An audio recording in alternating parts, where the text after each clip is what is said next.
Pops, what time is it? It's Chomp time. It is Chomp Time indeed. I am Mike. That is Pops. This is the Chomp Time Podcast. This is The episode Happy Chomp Time podcast. the Happy Chomp Time Podcast. Yes, you are correct. That was a big victory over the weekend. This is episode 25, which I have dubbed Curse Reversed.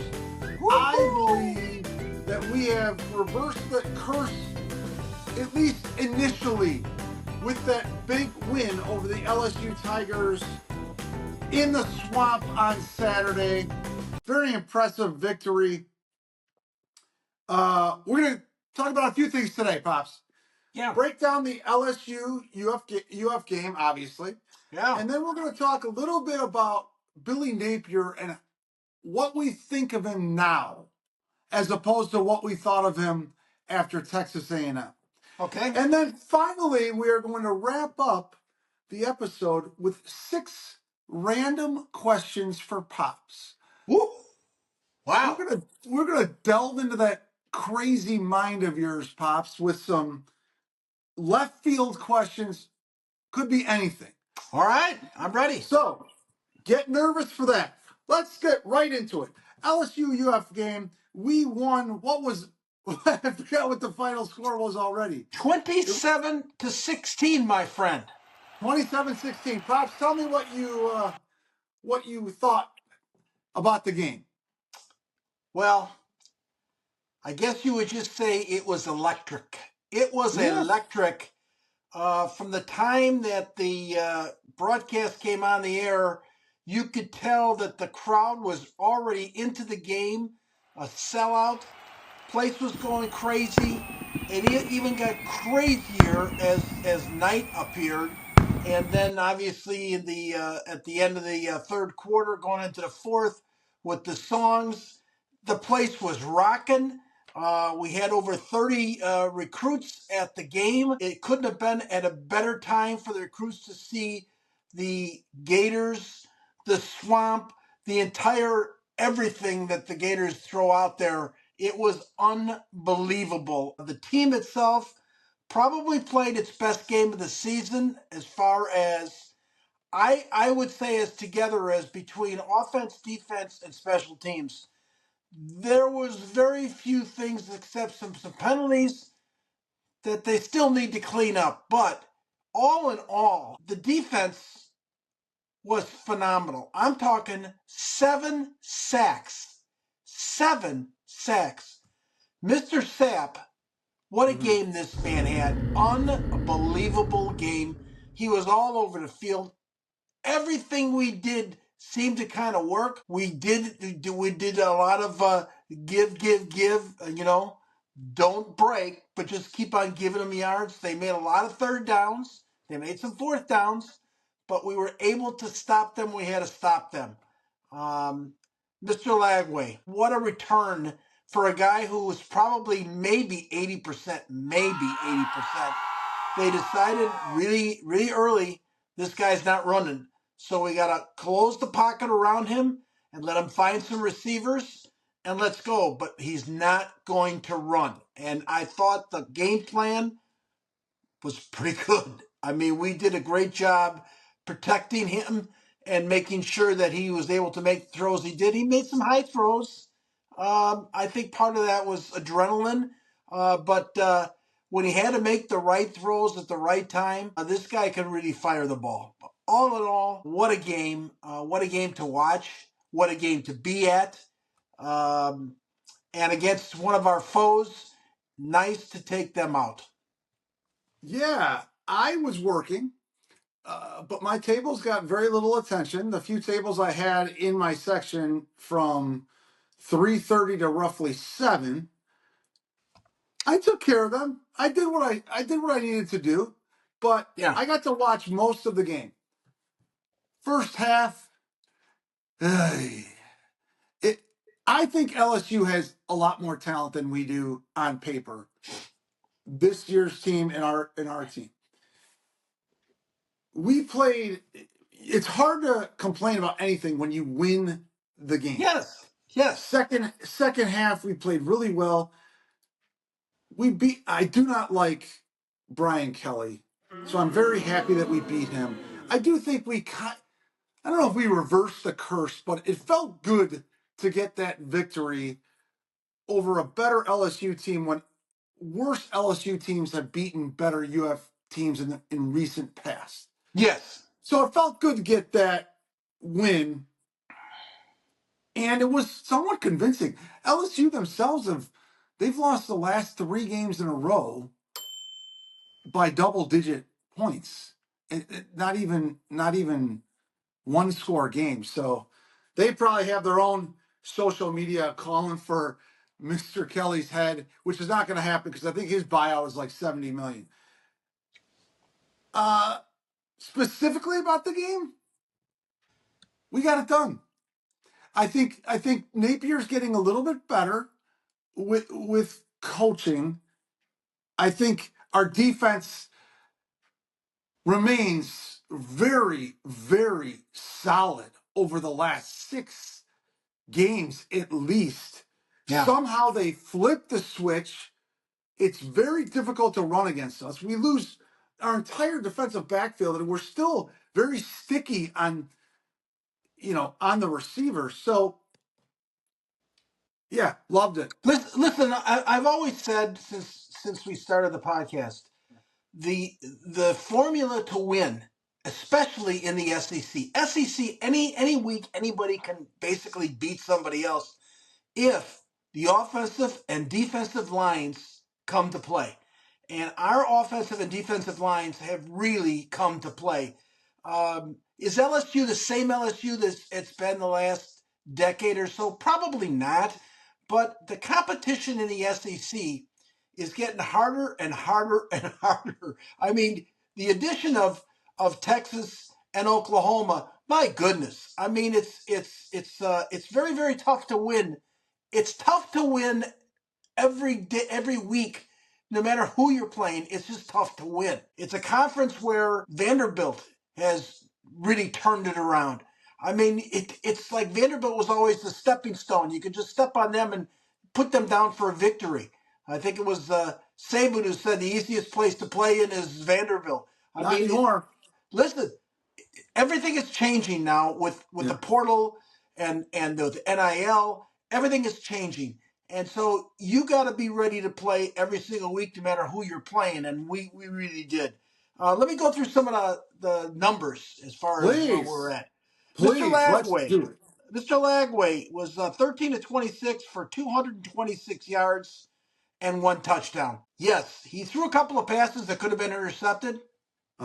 It happens. Yeah. We have to remember, as the commentators were saying, this is his 4th start, right, as a quarterback in the SEC. I mean, so it is what it is. Our running backs, my goodness. Jaden Baugh, 6 carries for 65 yards. The electric 55-yard run that kind of clinched everything. Ball only got 6 carries the entire game. That is correct, sir. That's right. We didn't carry we didn't have the ball that often. That was the problem. And then Jackson had 6 carries for 37 yards, which is a 6.2. And then Montrell Johnson came back. He only carried the ball 2 times, 14 yards. So as a team, we averaged 6.6 yards a carry on 17 carries.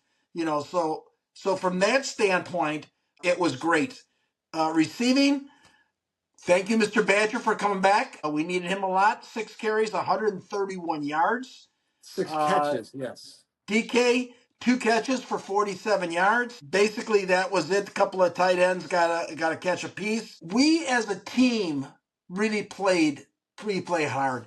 On the opposition, they got a quarterback that's quote unquote an NFL quarterback, I guess, by the recruiting standard. I mean, the NFL standards. This guy is maybe the 4th to 6th quarterback that's going to be picked in the draft. Nussmeier. He was 27 to 47 for 260 yards, 1 touchdown. This guy could throw the ball, but we were kind of all over him most of the game. We didn't make it easy for him.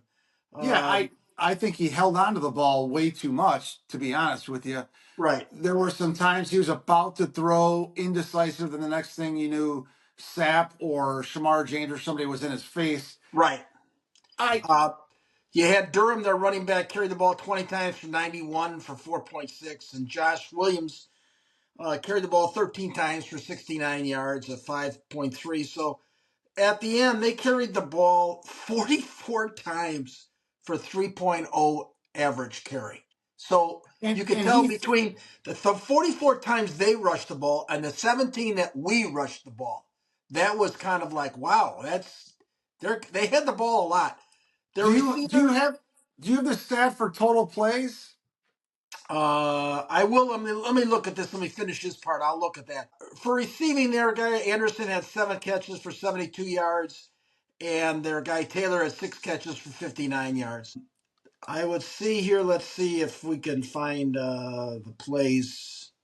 Well, while you're doing that, I Yeah. think they have two more NFL receivers. I think Lacey is a receiver, is really good for them. Anderson looks super fast. Nussmeier missed him on a bomb. I think DJ continues to tremendously help the running game just by how he always looks deep first. Right. 13 completions for 226 yards. That a lot of quarterbacks don't get 226 yards with just 13 completions. We did get somewhat lucky in that they should have he threw it in the hands of a linebacker Right. in our side of the field at somewhat it would have been a crucial time. And the guy dropped it. I think that was a break that finally went our way because I forgot what the score was, but I remember that being huge because we came down and scored a touchdown, I believe, on that drive. And it was a linebacker that faked the blitz, dropped out, and then DJ didn't see him, and it ended up hitting him like right in the hands and the chest, and he dropped it. So that was kind of big. Badger, I believe, also leads the nation in yards per catch. That it Yeah. goes hand in hand. DJ looks deep, Badger's usually going deep, and they connect quite a bit. It's Well, impressive. they had 382 total yards. We had 339. Third down conversion, they were 13 out of 24. We were 3 out of 9. And they were 2 for 4 on fourth down. Total plays. This is what you're asking me for. They had 92. We had 43. 92 to 43. I don't think I've ever heard of that before. Now, I'm going to laud Mr. Napier here for just a couple minutes. I've never seen a game where the play disparity and the time of possession disparity was as large as that, and the team won by 2 scores. Yeah. I'm not even sure how it happened, other than big defensive plays, a lot of bend and don't break, like you said earlier. But when it came down to it, we just made big tackles, big sacks, big I mean, tackles for loss. the 7 sacks were just so significant, to stopping what they were trying to do. We gave them lots of plays, but the defense just kept on coming at them and just kept on attacking. They were talking about the size of our line. Our line is huge, our defensive Yeah, line weight wise. yeah. Besides having, our big boy there at 440 That's pounds, they're still big team all the way around.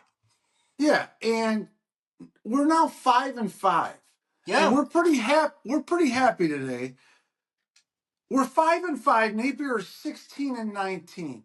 yeah, I am not happy about any of those numbers. What I am happy about is the positive trending that appears to be happening.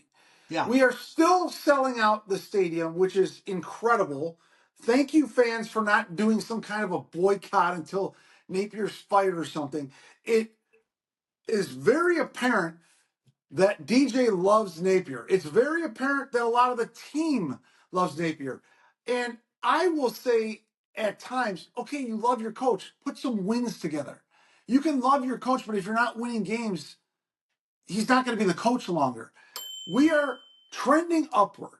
Right. There was a ton like you said earlier, a ton of big time recruits, Yes, both for sir. 2025 and 2026, in attendance that watched an incredible atmosphere Let, and what the swamp is about. let me tell you that after that game, I texted you. I said, listen, there were between 25 to 35, depending on what you thought as was number of recruits there.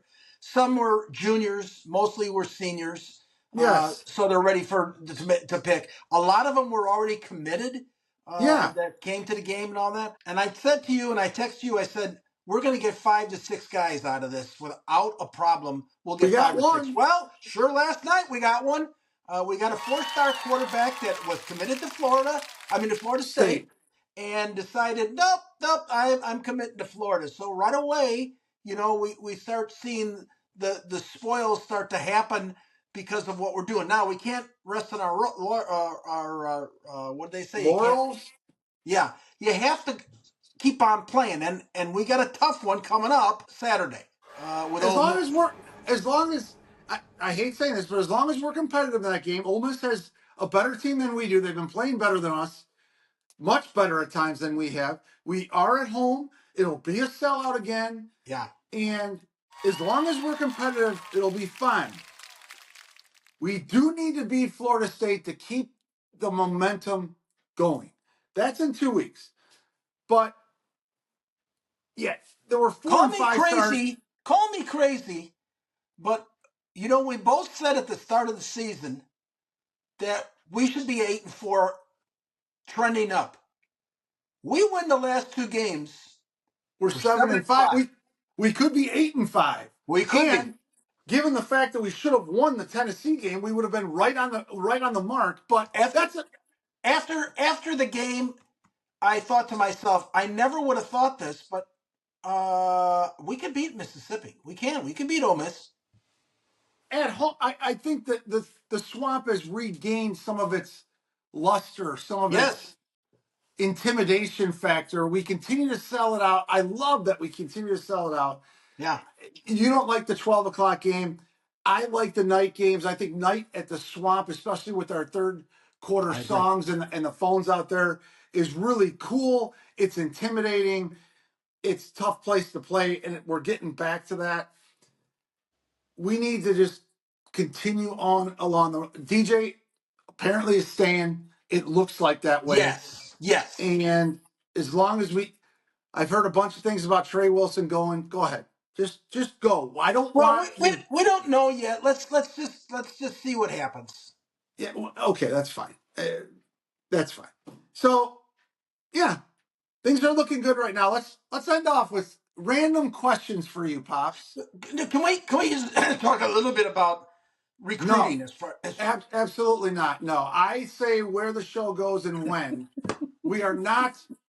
All right. What would you like to say about recruiting? You have 30 seconds. All right, so I looked at the recruiting, and we actually have 14 players now.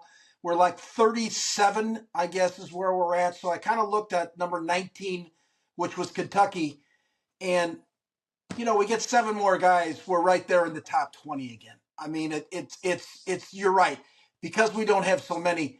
So this last week we got 2 kickers. One is a punter and one is a place kicker, and we do have the quarterback. So we're trending, and so we're going to get enough guys. We'll be okay at the end of recruiting.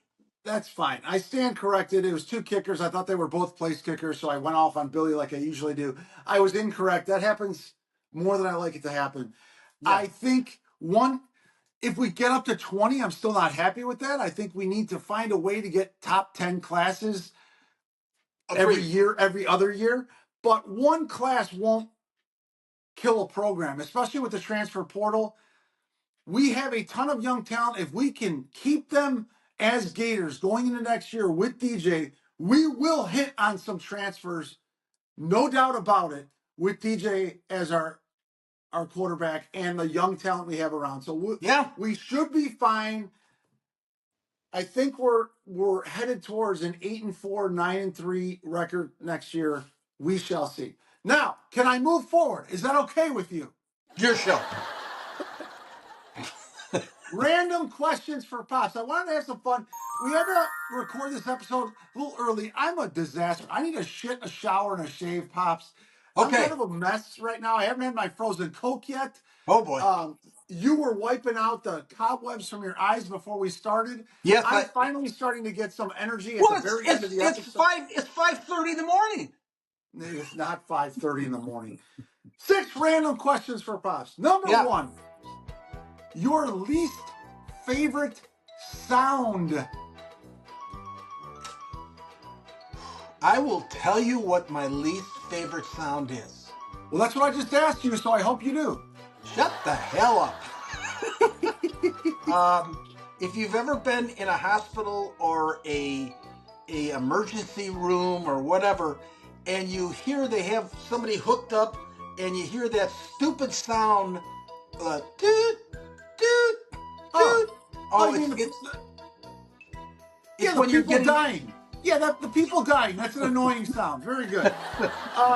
My least favorite sound is... it's when you're hooked up to something and it's already over. It's already in your system. Yeah. You like hearing people die. I hate that sound. I hate it. Do you know what my least favorite sound is, Pops? What that be? The horn of a train. I hate it. It should be banned in all 50 states. Pops, number 2. Yeah. If you had a superpower, what would it be?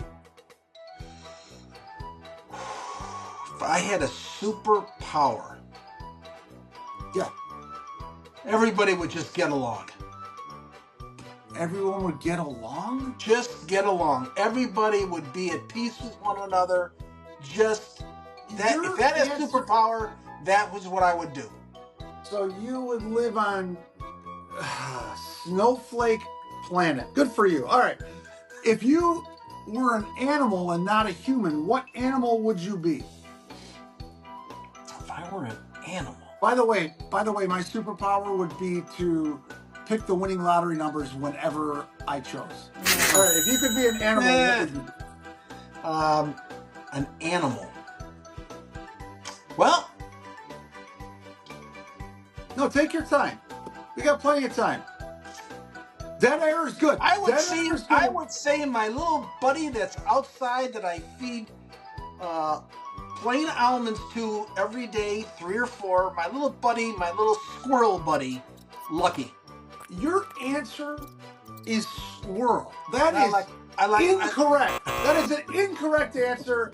Squirrel is the animal you would be, not a lion, not a hippo. No.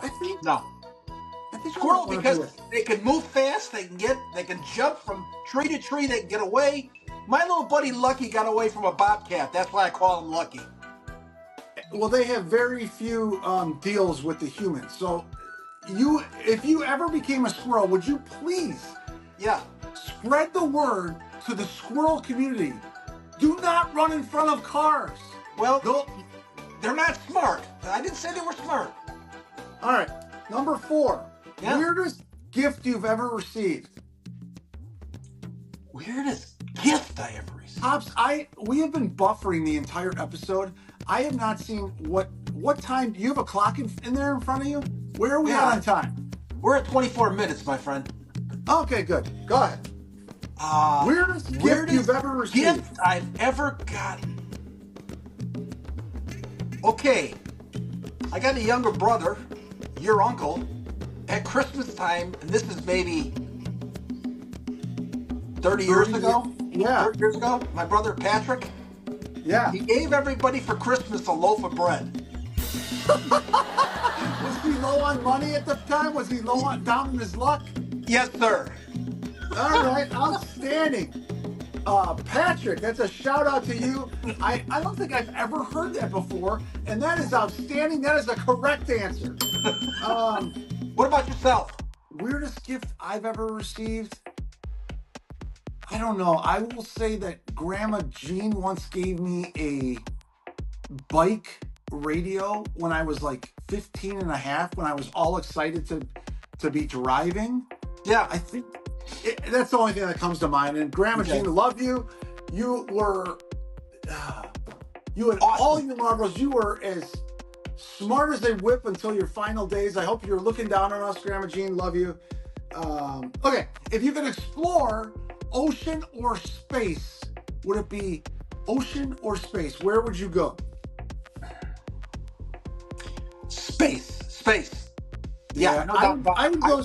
I'm not thrilled with water, underneath the water. Not thrilled, but I love space and I love what could be out there. Yeah, I don't like the ocean. I don't like all the critters that are in it.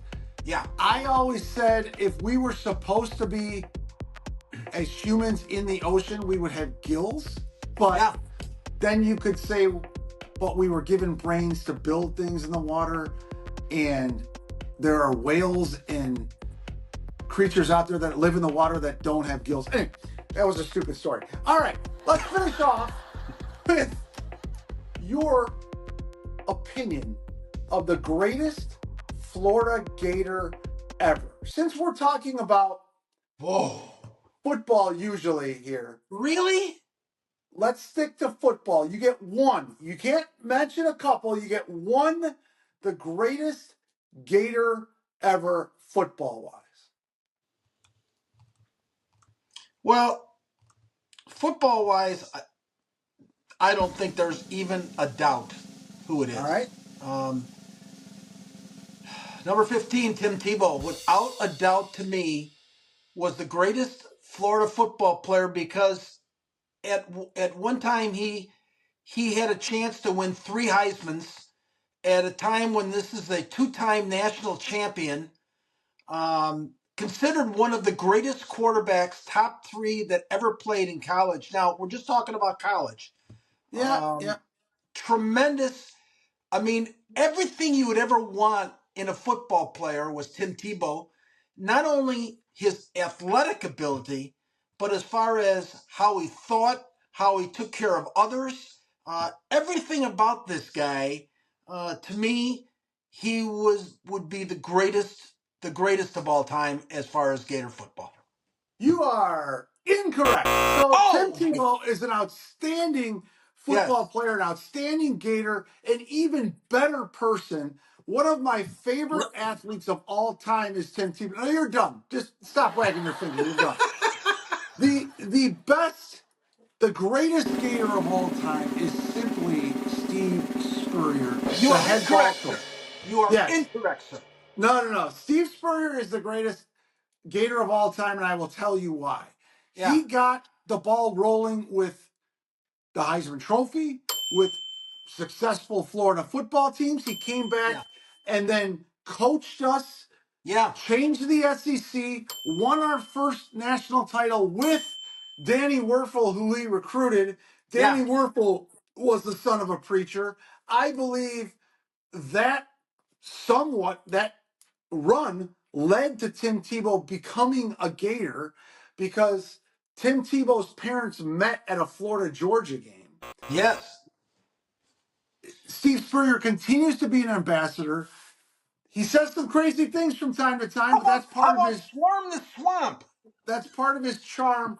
But overall, he was the first Heisman winner. He coached our first national title. He coached a Heisman winner. I think because of all of that, he set the foundation for what, unfortunately, Napier is kind of trying to get it back, but he set the foundation for what Florida football would be a blue blood and compete for years and decades to come.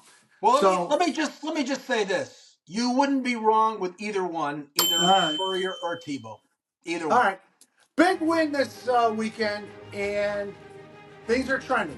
We are looking good. We are looking up. I'm happy about where we're headed. I agree. That's it. That's all. I need a frozen Coke. I got no energy. I need food. I need drink. I need to get this crap off my face. Pops, we will do this again in a couple days, and we'll break down the Ole Miss game. Until then, come on, Gators. Let's get up and go. Go Gators. Take care. Pops, I don't even know if we were recording that whole